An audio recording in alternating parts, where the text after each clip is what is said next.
Hello friends, welcome to SPT. आज का topic आपने पढ़ ही लिया रहेगा, कब गर्म पानी के थैले से सिकाई करना है और कब बर्फ से सिकाई करना है। इसमें बहुत ज्यादा कंफ्यूजन है और वो आज मैं आपको ठीक तरीके से बताऊंगा कि गर्म पानी के थैले से कब सिकाई करना है और बर्फ से कब सिकाई करना है।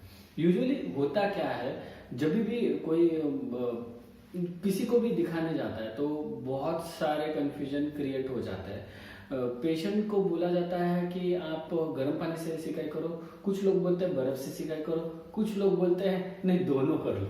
ठीक है, इसमें एक चीज है, आप हमेशा एक चीज याद रखना, जब भी एक्यूट स्टेज मतलब एक्यूट मतलब कैसे, जब भी रिसेंटली अभी जिसको हुआ है उस बंदे को बर्फ लगाना चाहिए।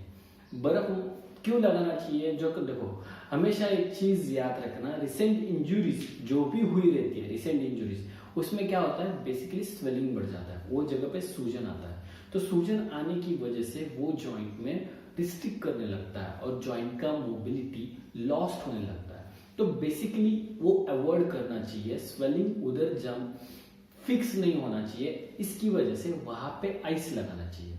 ठीक है, आइस बर्फ, आप बर्फ का पैक भी मिलता है, जेल लाइक आजकल पैक मिलता है, वो भी लगा सकते हो, उसको कोल्ड पैक बोलते हैं, वो आप लगा सकते हो जैसे भी आपको कंफर्टेबल लगे। ठीक है, बर्फ से सिकाई एक्यूट स्टेज में ही करना चाहिए।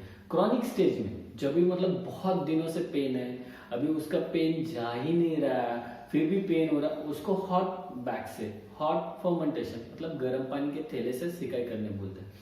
और इसमें एक कंफ्यूजन है, मतलब अभी रिसेंट मैं एक एग्जांपल ले लेता हूँ, ऑस्टियोआर्थराइटिस मतलब नी का ऑस्टियोआर्थराइटिस, जिसको भी घुटने की झीजन हो रही है, उसको क्या करना चाहिए? बहुत सारे लोग बोलते हैं, कुछ लोग बोलते हैं गर्म पानी से सिकाई करो, कुछ लोग बोलते हैं बर्फ से सिकाई करो। तो उसमें करना क्या चाहिए? देखो, रिसेंट मतलब जिसको अभी स्टार्ट हुआ है, ग्रेड 1 में है, ग्रेड 2 है, उसमें ग्रेडिंग्स होता है।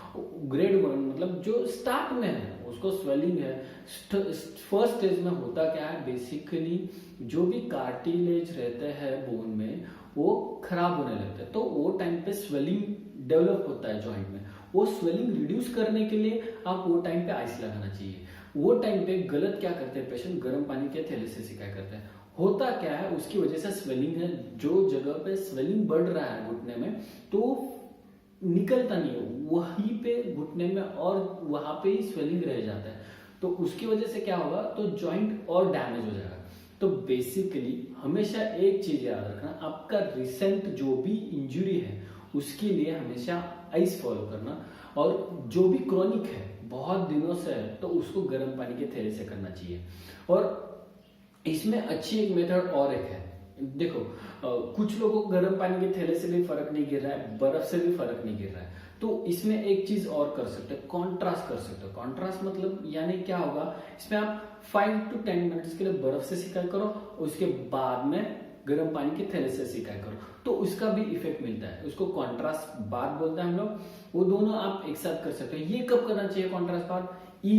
इफ आपको फर्क नहीं मिल रहा है, मतलब बर्फ से सिकाई करो तब फर्क नहीं मिल रहा है, गर्म पानी के थैले से सिकाई करो तब फर्क नहीं मिल रहा है, तब वो टाइम पे आप एक कॉन्ट्रास्ट बात करने जा सकते हो। ठीक है, आप हमेशा एक चीज ध्यान में रखो, एक्यूट मतलब जो रिसेंट इंजुरी है, जो अभी हुआ है, उसको बर्फ लगाना है, और जो पुराना है, बहुत दिन हो गया, उसको गर्म पानी के थैले से सिकाई करना है। ठीक है, ये कंफ्यूजन आज दूर हो गया। अभी इसको कंफ्यूज मत होना, कौन सी भी कंडीशन में कंफ्यूज मत होना।